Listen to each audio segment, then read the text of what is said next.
Okay. This has been ascertained to have antiquity, right? Mm-hmm. Yes. 1400, is that correct? There is a discussion on the finding of a medieval cross that was mined in France approximately 600 years ago. The cross is approximately 600 years old. Smith's expertise led to the discovery of the cross on Smith's Cove Beach, and it is thought that it is a component of the treasure that has been sought after. The Templars, who were a famous group throughout history, are also mentioned in the text, along with their connection to the cross. The book gives the impression that the Templars were destined to be destroyed, and that many of them fled in order to avoid being executed by the French king, King Philip, the Fair King Philip, and other various rulers. There were a great number of Templars who were able to flee and find refuge on Oak Island, where they were held captive for 300 years. The Templars were well known for their spirituality, as evidenced by the well-known carvings of the Virgin Mary and an infant Jesus that were found on the walls of the jail. In the symbols that were used to formulate the cipher, now we have another option to consider, maker's marks. The prison contains a number of sculptures, but one of the most well-known is a cross that is carved to look like the cross. It is suggested in the narrative that if this cross were to be placed in the wall of the prison, it would exactly match with the cross, so providing evidence of their spiritual trip.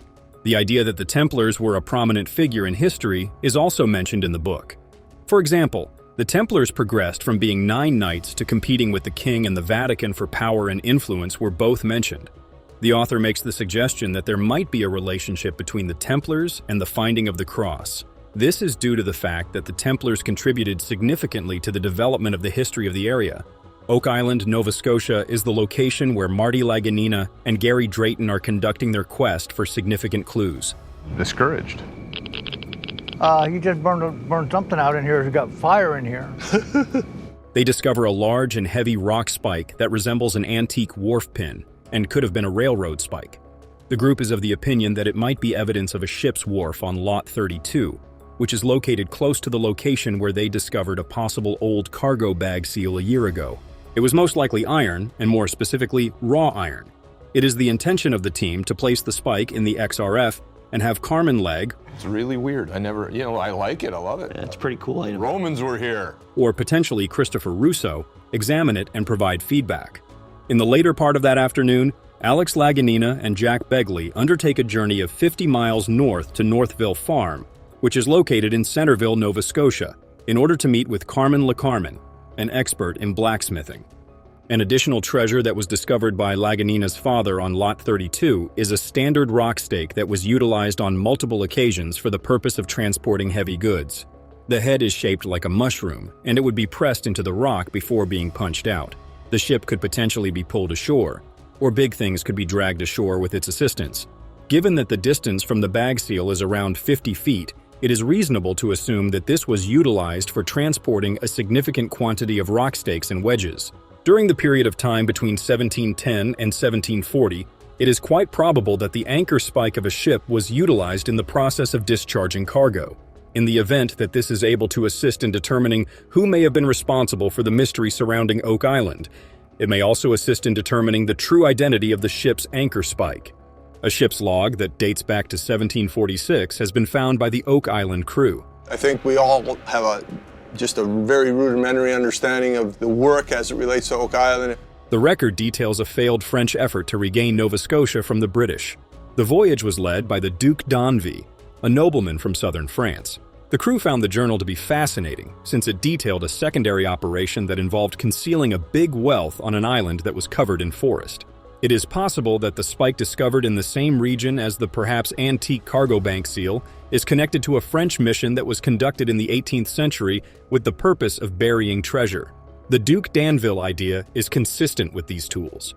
An intriguing new development has occurred, and Rick LagIna and his team have assembled in the war room to discuss it. They are hoping that this new development will shed new light on the genesis of their most spectacular find to yet, which is the mysterious lead cross.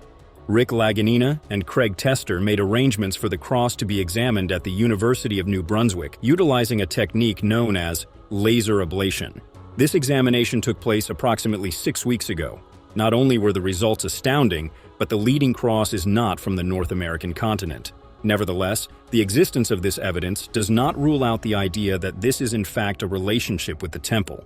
In order to advance the tests, the group contacted the German mining museum, Charles. Charles is home to a pre-miner research archive in the field of mining archaeology, as well as a massive database of metals and other mineral deposits from all across the ancient globe. Using his database of ore bodies and metals associated to European deposits where medieval mining took place, Tobias Skronik, a geochemist working at the German Mining Museum, compared the lead isotope data of the cross with the data he had collected. He is of the opinion that the metal in question dates back to a time before the 15th century, and possibly even before the 5th century. Marty and Alex LagIna went on a trip to Rennes Chateau, a village in southern France that has significant connections to the Knights Templar dating back to the 13th century. This trip took place 4 years ago. They had a meeting with Toby Diebler, a contemporary Grand Master of the Templars, who held the belief that members of the Knights Templar had taken priceless holy items to Rennes Chateau in the 14th century for the purpose of safeguarding them before transporting them to Scotland and then to Oak Island. There is a possibility that this will provide the hard scientific evidence that the accounts of a temple journey to Oak Island indeed occur. There is a discussion about the discovery of a cross that is connected to the Templar-influenced region in France. This cross may have been discovered in the 1300s or 1400s. This cross is a symbol of possibilities and has the potential to be the most historically significant artifact ever discovered in North America. Following the continuation of the search, Dr. Travis Taylor, an aerospace engineer, is invited to explain his hypothesis regarding the possible events that took place on Oak Island. In accordance with the principles of Freemasonry, Hiram, the principal architect of King Solomon's Temple in ancient Jerusalem, utilized the hand of God holding a chalice or Holy Grail as a symbol. Furthermore, the Freemasons who are interested in the investigation of the cross are Freemasons. There are a number of well-known religious images included on the drawing template that is given to all Freemasons who join the order's third and highest degree. These images include the Holy Grail and Jacob's ladder to the skies. When viewed from above, the star that appears to be the Pleiades, what I think is, the oldest Templar commandery or place in Portugal, maybe in Europe. Wow. which is a component of the constellation Taurus, is actually a star. It is possible that archaeoastronomy is connected to the island, and a star map that corresponds the constellation Taurus to specific locations on Oak Island and 2 other islands in the vicinity could serve as a springboard for further investigation. Tobias, Gary, and the other members of their Oak Island team have been extended an invitation to wander around the island and discuss the first possible location for the cross to be placed. The prospect of discovering additional information regarding the site of the cross and the significance it holds in the history of North America is another topic that they discuss. There is a star map in the area that Travis Taylor and his crew are investigating, and they are concentrating on the lot lines and a massive boulder that is located close to the lot line between 3 and 2.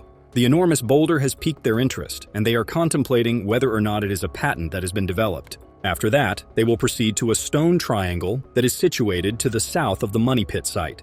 They are attempting to ascertain whether or not the leg of the bull can be accommodated on the island. At this point, Travis Taylor is utilizing his star map to guide Marty, Jack, and Gary to Lot 13, where they will discover an additional stone marker that has a flat surface. The group is awestruck by the enormous rocks that are located at each location, and they ponder whether or if the stones that they observed were markers that were formerly placed by people in order to connect with a star map. The answer is that they are able to do so. When it comes to the feedback exchange, the team is looking forward to it and is hoping to discover something interesting. They are looking forward to discovering something interesting, and they will proceed with their exploration.